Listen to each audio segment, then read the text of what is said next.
자, 이번 시간에는 우리 통정 허위 표시하겠습니다. 자, 기본적인 내용은 앞에서 설명드린 내용 그거 필기해 놓으셨으면 그걸 펼쳐놓고 계속해서 보셔야 됩니다. 통정한 허위의 의사표시다라고 해서 통정 허위 표시 이렇게 타이틀을 다른 겁니다. 상대방과 통정한, 즉 짜고 한 허위의 의사표시는 무효로 한다. 우리 이 앞장에서 107조 비진의 표시, 의사표시의 불일치를 상대방이 선의 무과실일 때는 표시한 대로 효력이 발생하지만 상대방이 알았거나 알 수만 있었어도 무효로 했잖아요. 근데 여기는 알았거나 알 수 있었을 정도가 아니라 아예 둘이 짜고 했죠. 그러면 이건 당사자 사이에는 언제나 무효가 될 수밖에 없습니다. 요거는 공통점으로 선의의 제3자에게 대항하지 못한다라고 하는 건 공통적으로 들어가는 거고요. 그래서 통정허위 표시는 통정에서 하는 진이 아닌 의사표시를 말한다. 그러니까 통정에서 했다는 얘기는 짜고 했다. 표의자도 알고 상대방도 알고 그렇게 하기로 합의까지 있었다라고 들어가야 통정이라고 얘기할 수 있는 겁니다. 자, 그래서 뭐 대표적으로 나오는 게 갑이 채권자에 의한 강제집행을 면하기 위해서 친구 을과 통정해서 자기 소유의 부동산을 소유권 이전 등기만 격려해 놓는 겁니다. 그래서 갑이 있고요, 을이 있다라고 하면 갑이 가지고 있는 이 부동산은 갑의 채권자 A가 강제집행을 해서 자기 채권에 만족을 받으려고 지금 준비하고 있는 채권이다. 이렇게 한번 가정을 해보시죠.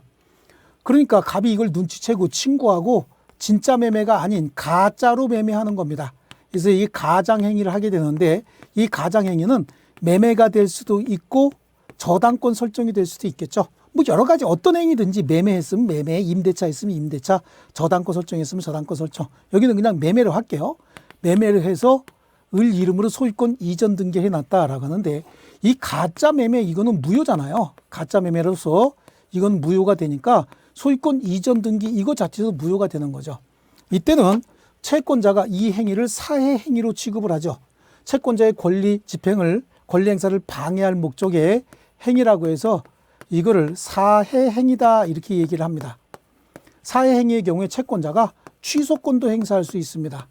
반드시 재판상 소송을 통하지만 이걸 채권자 취소권이다 이렇게 얘기를 해요. 그래서 소유권 등기를 갑 앞으로 되돌려 놓을 수도 있습니다. 이렇게 강제집행을 면하기 위해서 친구와 통정해서 자기 소유 부동산을 을에게 판 것처럼 가장하는 등기.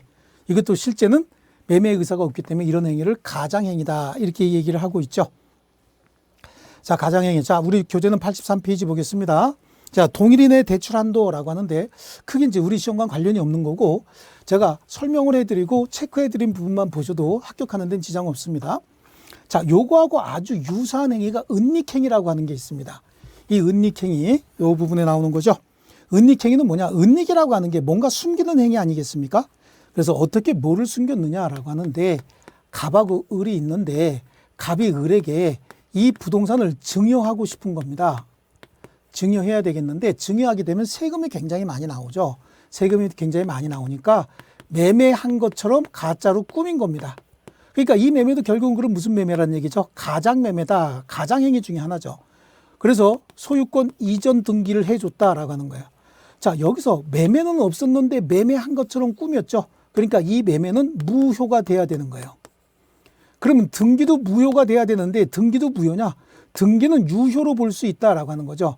왜냐하면 이 사람은 매매를 통해서 권리를 취득하지 못했지만 증여를 통해서 실체 권리를 취득할 수 있었고 실체 권리 관계와 등기 관계가 일치하면 이 등기는 무효라고 볼 수 없는 거거든요. 그래서 소유권 이전 등기의 원인만 매매를 지우고 증여로 쓰면 되는 것이지 등기 자체를 무효로 볼 것은 아니다라고 해서 이게 은닉행위예요. 증여를 감추기 위해서 매매를 했다라고 해서 이거 증여를 은닉시켰다 그래서 은닉행위고요. 이때는 증여의 요건만 있으면 권리를 취득하는 거 아닙니까? 그래서 은닉행위는 그 요건을 갖추고 있다면 증여를 이제 설명을 하고 있는 거야.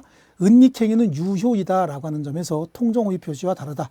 그럼 여기서 은닉행위가 유효다라고 하는 게 중요한 게 아니라 등기가 뭐가 된다? 실체 권리 관계와 등기 관계가 일치하기 때문에 유효란 얘기예요. 여기서 여러분이 착각을 하시는 게 매매는 무효고 증여는 유효다. 이게 아닌 거예요. 이게 혹시 가장 임대차가 있을 수도 있고 가장 저당권이 될 수도 있는 겁니다. 그러니까 뭔가 숨기기 위해서 다른 행위로 위장을 했을 때 위장한 행위는 무효고 숨겨진 행위는 유효가 되기 때문에 등기가 유효다라고 하는 뜻이지 이게 매매가 될 수도 있고요. 교환이 될 수도 있습니다. 여러 가지 형태로 나타날 수 있습니다. 그냥 일률적으로 암기하시면 안 된다라고 하는 거고요. 예, 그래 밑에 나오는 뭐 매도인이 경영하던 기업이 부도가 났다, 뭐 이런 것들은 그냥 참고적으로 읽어보십니다. 읽어보시고 다음에는 이제 예제가 나오죠. 대표 예제 이것도 여러분이 한번 좀 풀어보시고요. 자, 그다음에 신탁행위입니다. 신탁행위는 뭔가 믿고 맡기는 행위다, 뭐 이런 의미가 들어가 있겠죠. 그래서 신탁행위는 갑이 을에게, 을과 법률관계에 있어서요, 갑이 채권자고요, 을을 채무자다, 이렇게 한번 가정을 해 보시면요, 채권자가 채무자에게 채권을 행사해야 되는데 지금 채무자가 더 세요. 더 세서 채권 행사가 좀 어려워요. 그러다 보니까 정보력도 부족한 갑이 채심 전문기관에다가, 추심 전문기관에다가 야, 네가 나 대신 좀 받아줘 라고 해야 되는데, 그럼 네가 나 대신 좀 받아줘라 라고 해서 위임을 하게 되면 병은 대리인으로 가서 채무자에게 권리를 행사해야 되는데, 이거 여러 가지로 불편한 게 많아요. 그러니까 채권자가 채권을 양도한 것처럼 하고 있는 겁니다. 채권을 양도한 것처럼 하겠는데 실제로 양도한 게 아니라 추심을 목적으로 추심을 의뢰하는 겁니다. 추심을 의뢰하면서 업무 편의상 양도한 것처럼 한 거예요. 그러면 채권을 양도한 건 아니지만 겉으로 양도한 것처럼 했기 때문에 얘가 채권자처럼 가서 권리를 행사할 수 있는 거죠. 이거 병이 을한테 가서 권리를 행사해서 채무를 변제받으면 지가 갖는 게 아닙니다. 추심을 의뢰받았으니까 본질은 뭐죠? 갑에게 돌려줘야 된다. 물론 경비등은 빼고 돌려주면 되는 거죠. 그래서 이 추심을 위한 채권 양도를 이렇게, 신탁행위를 이렇게 얘기합니다. 어떤 경제적 목적을 달성하기 위해서 상대방에게 목적 달성의 정도를 넘는 권리를 이전하면서 추심을 의뢰만 하면 되는데 양도한 것처럼 하고 있어요. 상대방은 일정한 목적, 추심 목적으로 범위 내에서 권리를 행사한다. 예컨대 뭐죠? 추심을 위한 채권 양도, 요게 가장 핵심 내용입니다. 요거 정도만 알고 계시면 되고요.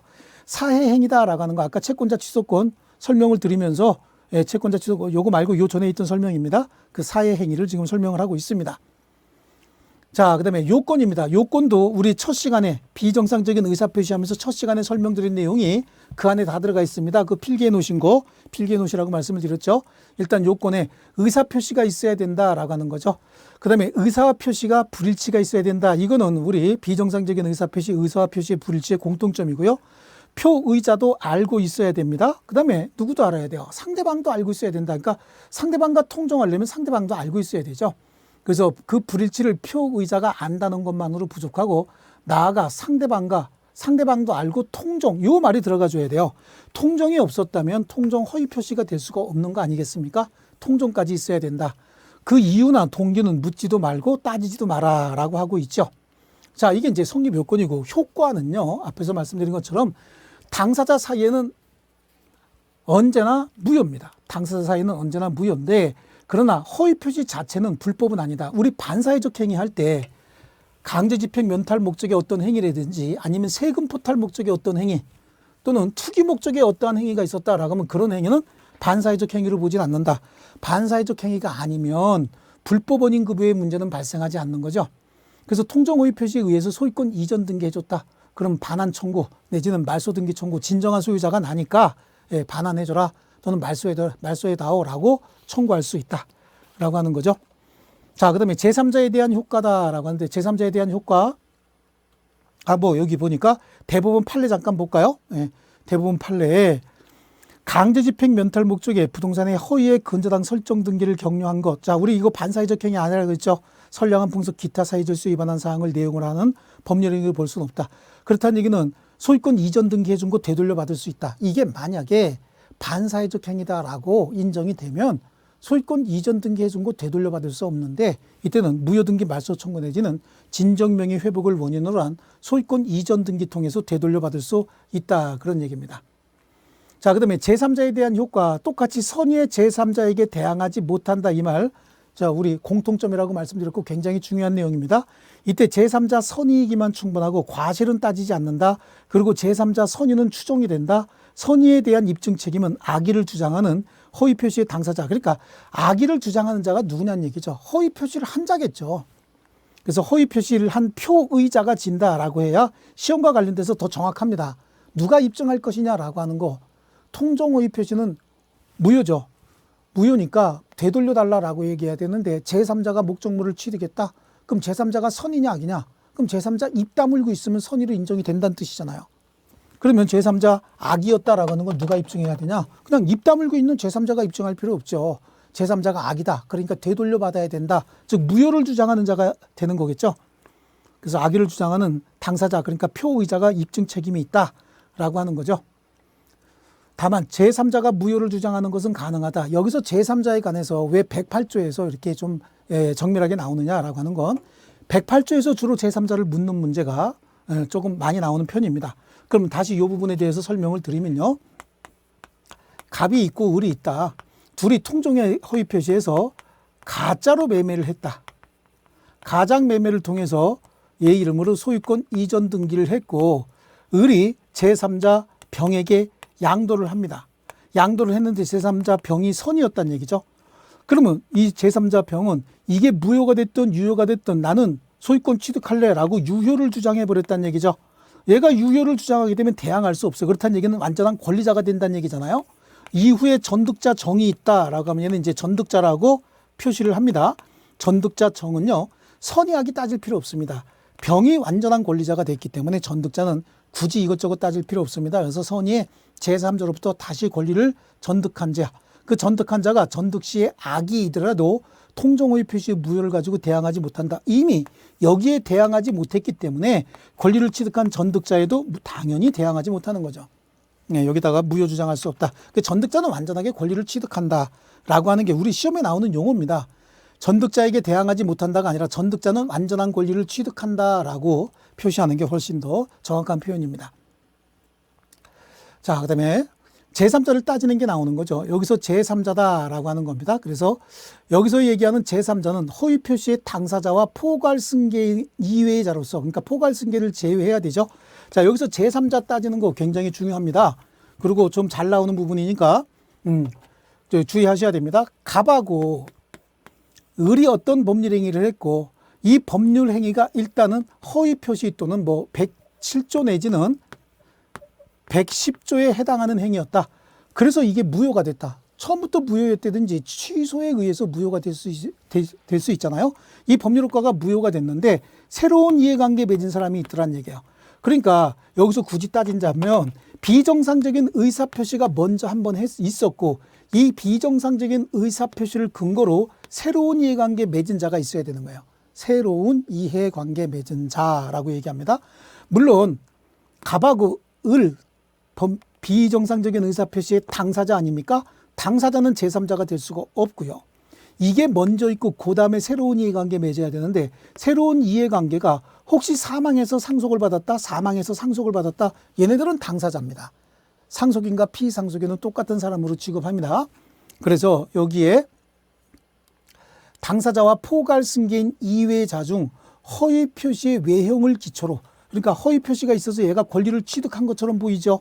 여기도 권리를 취득한 것처럼 보이잖아요. 그래서 혹시 교환이었다 그러면 얘가 준 건 얘가 준 건, 즉 을이 준 건 갑이 준 건 을이 권리자인 것처럼 보여요. 그래서 그걸 믿고 거래한 사람, 두 번째 거래한 사람, 여기도 마찬가지죠. 두 번째 거래한 사람, 여기서 두 번째 거래한 정이 있다. 그럼 이걸 기초로 새로운 이해관계 맺었다라고 해서 그때 이 사람을 제3자라고 얘기를 합니다. 이 제3자 따지는 거 나름대로 좀 중요한 부분이고요. 다음 페이지에 걸쳐서 제3자가 있는데 요 전 페이지에 있는 요 하얀색으로 표시한 사람들, 가장매매 매수인으로부터 목적물을 다시 매수했다. 이 사람이에요. 가장매매가 먼저 있었고 두 번째로 매수했다라고 하는 거고요. 요 세 번째, 가장저당권 설정. 이게 매매가 아니고 얘한테 저당권을 설정을 해줬는데 진짜 저당권이 아니고 가짜 저당권이었다 그런 얘기죠. 그런데 얘가 저당권 실행을 해서 경락을 받았다. 가장매매 매수인으로부터 물건을 샀을 수도 있지만 뭐 담보 같은 거 제공받기로 하고 가등기 설정을 받았다든지 아니면 소유권 이전 등기하기로 가등기 설정을 받은 사람, 그 새로운 이해관계 맺은 사람이죠. 이 사람이 선이라고 한다면 가등기 지워라 이렇게 못한다는 얘기죠. 제3자에 해당하지 않는 자들은 가장매매에 기한 손해배상 채권의 양수인이다라고 하는데 이 손해배상 채권이 왜 생기는지 그걸 확인해야 돼요. 갑하고 을이 가장매매를 해서 얘 이름으로 소유권 이전 등기해 놨어도 지 물건이 아니기 때문에 갑에게 돌려줘야 되는데 을이 병에게 팔았다는 얘기예요. 그리고 병이 선이다 라고 하면 갑이 병한테 물건 돌려달라고 할 수 없으니까 갑은 을한테 네가 매매를 해서 가지고 있는 매매 대금이라도 내놔라. 그래서 손해배상 청구권을 여기다가 행사할 수 있는 거죠. 이 손해배상 청구권을 갑이 제3자 A한테 양도했다라고 하면 이 A는 새로운 이해관계 맺은 자는 맞아요. 하지만 이 손해배상 청구권은 왜 생겼냐면 가장매매로 생긴 게 아니라 을의 배신행위로 생긴 채권이잖아요.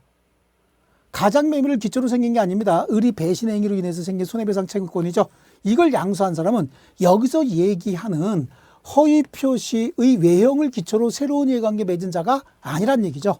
그래서 여기서 얘기하는 제3자에 해당하지 않는다라고 해서 이게 좀 많이 나오는 편이죠. 그 다음에 제3자를 위한 계약에 있어서 수익자다라고 하는데 제3자를 위한 계약은 처음부터 당사자가 법률행위 하면서 나한테 급부하지 말고 갑하고 을이 법률행위 하면서 나한테 급부하지 말고 병에게 주자라고 하는 계약의 내용 자체가 그건 거예요.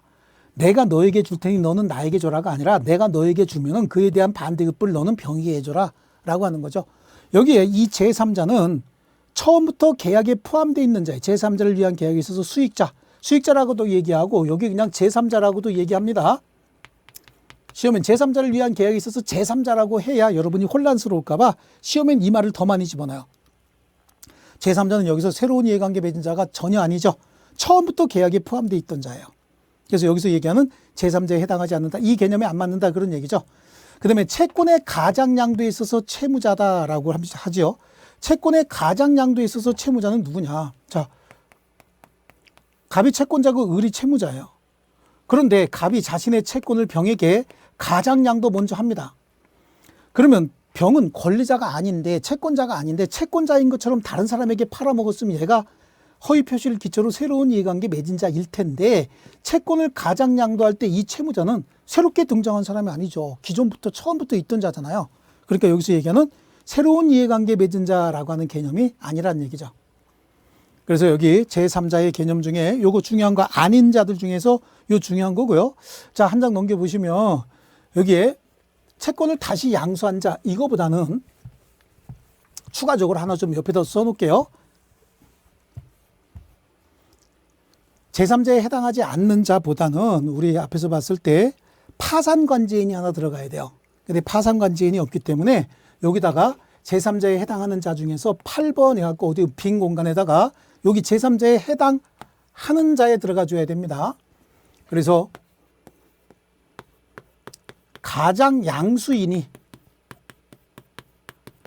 파산한 경우에 여기서 가장양수인 대신 여러 가지 많이 들어가요. 가장저당권자가 뭐 여러 가지 얘기할 수 있죠. 가장채권자가. 예, 그래서 가장양수인이 파산한 경우 그 파산관제인이요. 이 파산관제인이 시험에 좀 잘 나오는 편입니다. 그래서 8번 요 밑에다가 하나 좀 써놨으면 좋겠습니다. 그래서 그 밑에 공간이 있으니까 요거 하나만 더 써놓으시고요.